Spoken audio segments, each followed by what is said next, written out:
metal, death metal, grindcore principalement. C'est une musique qui m'a accompagné quand j'étais en sortie d'adolescence, on va dire, enfin dès l'adolescence, mais disons que quand le death metal a explosé, je sortais de ça quand même, de l'adolescence. Et c'est quelque chose qui m'a un peu sauvé la vie, parce que c'est un vrai exutoire. Ça a changé ma façon d'être et de penser aussi. Après, ben, ça met un temps à se digérer. Quand j'étais étudiant en art, il y avait des numéros spéciaux art presse sur la techno. Il y avait tous les étudiants des écoles très en vue étaient à fond dans la techno. Moi, je me disais que c'était un peu la honte, vu ce que j'écoutais, que j'y arriverais jamais. et puis en fait, ben voilà, 15-20 ans après, tout ça a mûri, on va dire. Donc pour les 3 œuvres présentées ici au Casino, on va aller dans le sens chronologique. La toute première, c'est la sculpture qui est dans la salle avec Jay Vaucher, qui s'appelle Scum. Et c'est à l'époque, j'étais encore à Paris, où mon travail était marqué par l'environnement visuel, on va dire. Puisqu'à Paris, comme dans beaucoup de grandes villes, il y a une espèce de matraquage de publicité. Donc quand vous prenez le métro à Paris, c'est vraiment, oui, vous faites matraquer, quoi. Et donc je me servais de ces images comme source pour mes... À l'époque, c'était plutôt collage, dessin. Et donc les codes de la publicité, donc que ce soit les slogans, les pin-up, toutes ces choses-là. Je me servais beaucoup de ça. Et donc j'ai voulu réaliser une espèce de panneau publicitaire, mais tourné soit à l'absurde, soit poussé dans sa logique complète. C'est-à-dire, pour moi, la pub, c'est une vanité absolue. Donc si on gratte le vernis de la société des médias et ultra-capitalistes dans laquelle on vit, on trouve rien d'autre que la mort, tout simplement, et l'oppression. Donc j'ai voulu réaliser une sorte de panneau publicitaire, et au lieu de mettre une pin-up qui simule une fellation pour vendre des glaces, des crèmes glacées, j'ai mis tous les titres en fait du premier album de Napalm Death, avec reproduit comme dans la pochette, c'est-à-dire c'est une espèce de photocopie, refotocopiée, donc ça donne un graphisme très particulier. Et donc ils sont dans des ovales qui sont mis de manière un peu chaotique, comme ça, sur une structure en bois. Et donc ça donne une publicité pour contrôle, pseudo-jeunesse, le siège du pouvoir, etc., etc. Ensuite, il y a la peinture World Downfall qui est dans l'entrée, qui emprunte plusieurs éléments de la pochette de disque de l'album World Downfall de Terrorizer, un groupe de grindcore.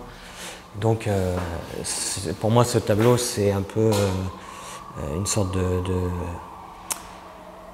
réactualisation de Guernica de Picasso. Donc il y a certains éléments qui sont pris volontairement, la vache morte qui reprendrait le taureau de Picasso, l'ampoule qui a cette espèce de soleil normalement autour.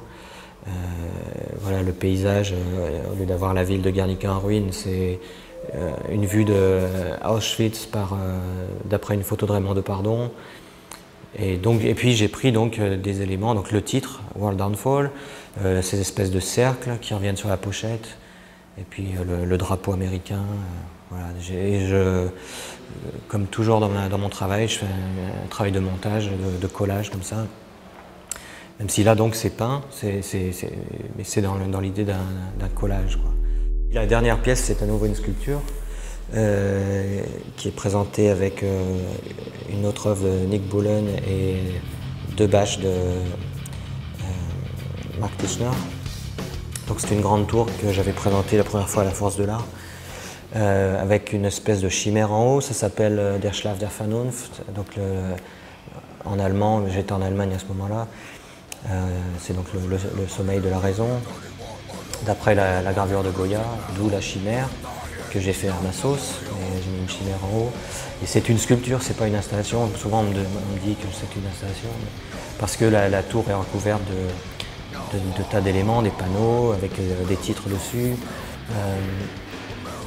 des écrans vidéo, avec une animation qui défile, des câbles, des tas de choses comme ça. Et en fait, pour moi, c'est une sculpture dans son acception classique, mais hypertrophiée. C'est-à-dire vous prenez une sculpture grecque classique, vous allez avoir un socle, un parallélépipède, et dessus le buste ou la tête d'un personnage. J'en ai vu certaines, il y a le pénis en plus, et puis le nom ou le titre, je ne sais quoi, de la personne représentée. Et donc moi j'ai hypertrophié le socle en le faisant de 4,50 m de haut, et au lieu d'avoir un titre et un petit élément, il y a tout à coup des tas de titres. Et puis cette vidéo que j'ai empruntée à un groupe américain de death metal qui s'appelle 6 Feet Under. Quand j'ai vu la vidéo qui s'appelle America the Brutal, c'est un groupe qui ne fait pas du tout normalement dans le politique ou quoi que ce soit, mais c'est la seule chanson, c'est une chanson sur la guerre en Irak. Et l'animation, quand j'avais vu, j'étais jaloux, quoi. Je me suis dit, c'est tout à fait le genre de choses que j'aurais pu faire.